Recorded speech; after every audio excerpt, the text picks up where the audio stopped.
Introduction.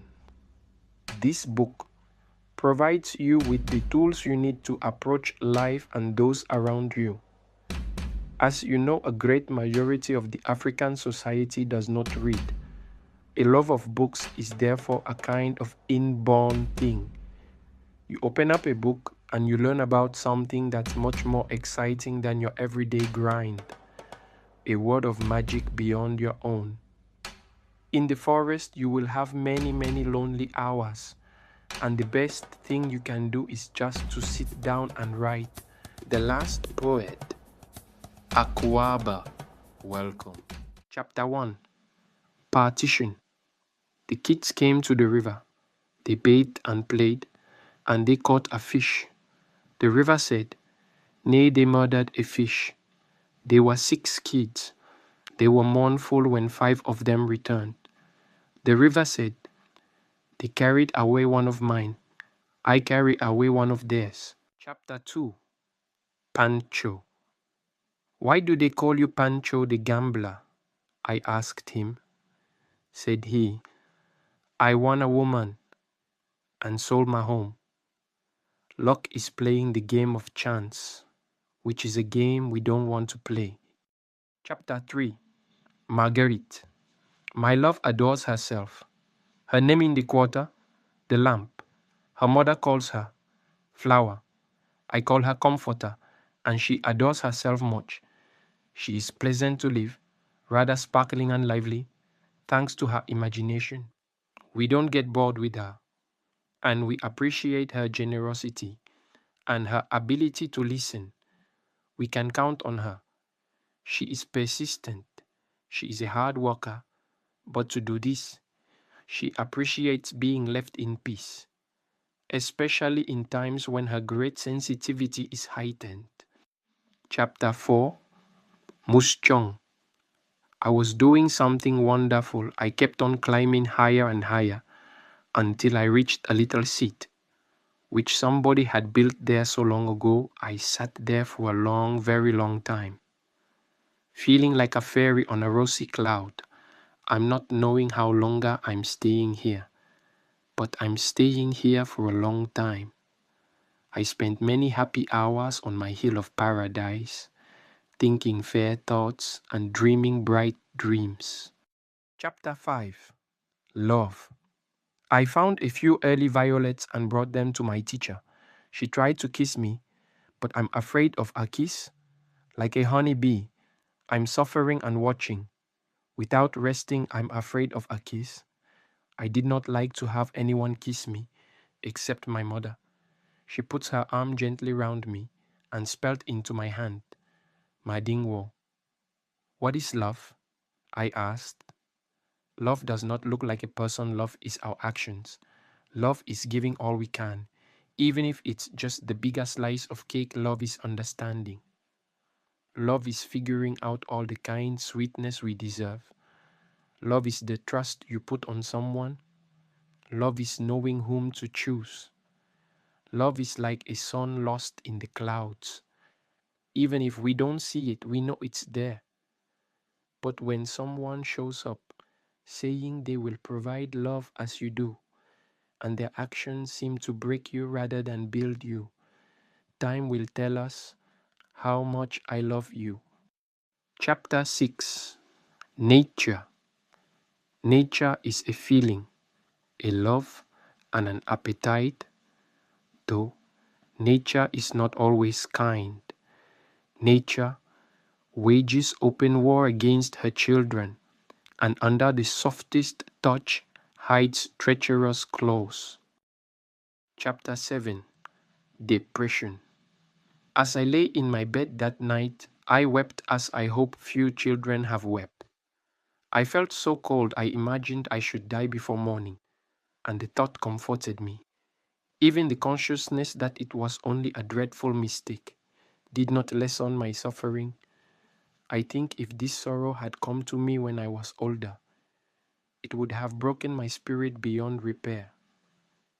But the angel of forgetfulness has gathered up and carried away much of the misery, and all the bitterness of those bad days were the only voice, my own, to silence. Chapter 8. Isolation, pitiless, bars the way.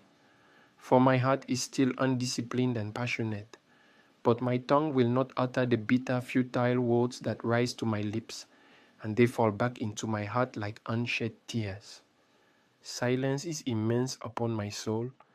Then comes hope with a smile and whispers. There is joy in self-forgetfulness. Sometimes it is true. A sense of isolation enfolds me like a cold mist as I sit alone and wait at life's shut gate. Beyond there is light and music and sweet companionship, but I may not enter. Chapter 9. Money, money. First year, zero regrets. Orange money, only cash in, zero cash out. What if you got all that you desire? Millions of dollars, even in my worst nightmares.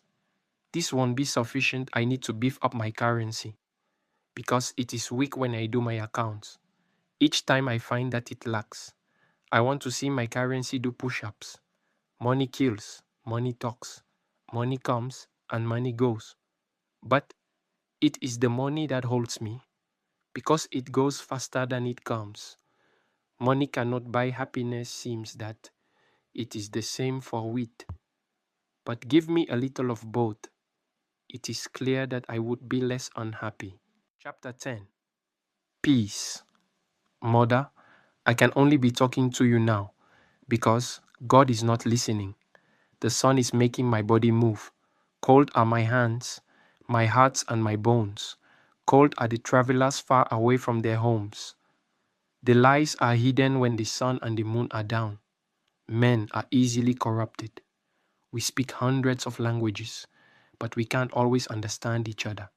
Down here, nothing is marvelous anymore.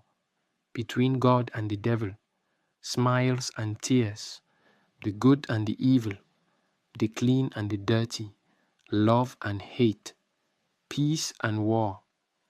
We no longer know on which foot we dance. Chapter 11.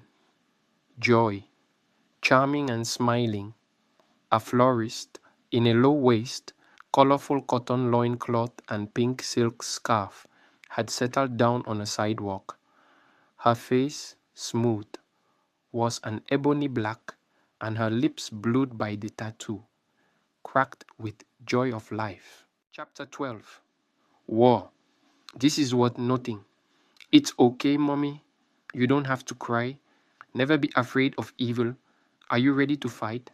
Sacrifice is the currency of the soldier, and even if a snake bites you, shut up. Keep quiet. Yes, I wonder. I wonder why I'm getting this sound. Bang, bang. Gunshot. Who is that? Hey, it is our turn to eat. Sun, why are you shining on this world? I'm wanting to catch you in my hand, to squeeze you until you cannot shine anymore. Chapter 13. My tricks. Dear God, when I'm closing my eyes, I can see the rainy season in my village. You can be finding the ground is washing away many tides. Again, nothing is never for sure, but everything is always changing. Voiceover. I'm thinking about my future. I think if you talk to me about it, it will make you feel better. Voiceover. I just want to be happy in this life. What is life? I asked. Voiceover. Life is about choices. Heaven seems to be the reward. The sky of my mind is blue like the ocean. It is empty of happiness and solitude. I only chat with my pencil and my notebook. Better than my loved ones. Do they know me? This is me. This is we. This is us. Adinkra. Goodbye. You have been listening to Space, written and narrated by Penda Emmanuel. Thank you for your time, your attention, and your presence throughout this journey. May these words remain with you long after the final verse. Goodbye, and thank you for listening.